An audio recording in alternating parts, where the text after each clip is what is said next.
Pouco mais de um ano depois da conquista de Jerusalém pelos babilônios, Ezequiel recebeu mais duas profecias da parte do Senhor contra Faraó e contra o Egito. A sentença final dessa nação você confere agora aqui no canal Bendito.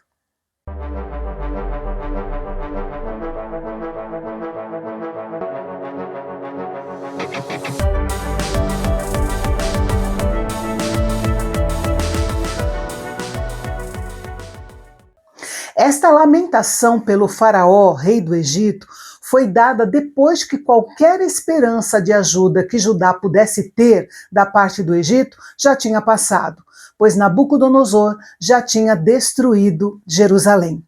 Deus disse a Ezequiel que fizesse um lamento oficial pelo rei do Egito, que era considerado como um leão entre as nações, mas aos olhos de Deus não passava de um crocodilo.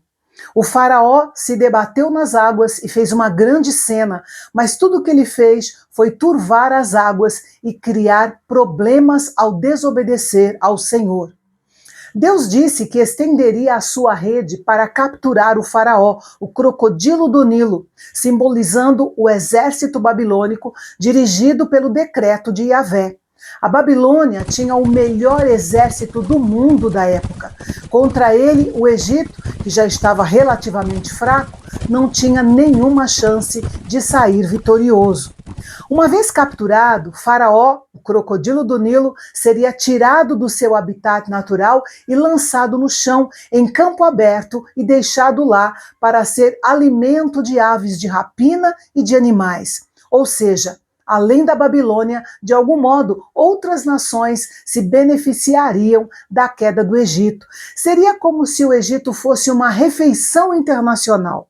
O profeta acrescenta mais duas figuras: a terra encharcada de sangue e os céus cobertos de escuridão. Essas figuras são lembrança da primeira e da nona pragas antes do êxodo do povo de Israel do Egito, ou seja, a água transformada em sangue e os 3 dias de trevas. A descrição dos sinais nos céus mostra o Senhor apagando o brilho do Egito, demonstrando que seus grandes deuses solares eram impotentes para ajudá-lo. Mas esses versículos também nos levam a pensar no futuro dia do Senhor, quando o Senhor julgará todas as nações da terra.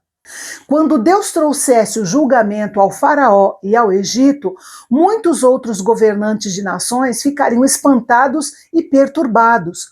O efeito desta queda seria generalizado, traria desolação à sua própria terra, forneceria despojos às outras nações e faria os homens em todos os lugares tremerem na presença do julgamento de Yahvé, percebendo que, se o julgamento de Deus podia vir ao poderoso Egito, também poderia vir a eles. Como a imagem da espada geralmente representa a guerra, aqui temos uma declaração que deixou claro que Deus traria julgamento sobre o Egito por meio do rei da Babilônia. Como era um império rico e poderoso por tantos séculos, o Egito teria sua força quebrada, seus tesouros roubados, suas cidades saqueadas, seu povo morto ou levado cativo, além de se tornar um reino tributário. Isso mancharia toda a sua glória. Sem pessoas e animais disponíveis para trabalhar a terra e tirar água, os riachos e canais não seriam turvos e a água correria como azeite, sem nada para impedir o seu fluxo. O objetivo final de Yahvé, ao humilhar o Egito, era o reconhecimento de que ele é o Senhor de toda a terra e que ele não está alienado da sua criação, nem dos homens. Ele participa e rege cada movimento na história. Tanto um remanescente sobrevivente quanto aqueles que observassem de outras nações lamentariam com tristeza o severo julgamento imposto ao Egito.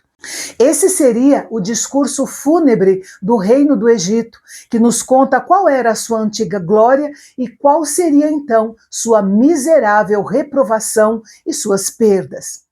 A partir do versículo 17, temos a última das 7 profecias contra o Egito. Ezequiel recebeu instruções de lamentar em alta voz pela multidão que seria morta pela espada dos babilônios. Ele descreve os egípcios mortos à espada, descendo às profundezas da terra, ao mundo dos mortos, o Seol. Ezequiel deveria perguntar: você pensa que supera os outros em beleza? Isso significava que uma múmia egípcia, bem embalsamada, envolvida com material rico e lindamente pintada do lado de fora, não tinha mais valor que outro morto qualquer. No mundo dos mortos, os egípcios estariam entre os incircuncisos, profanos e odiados.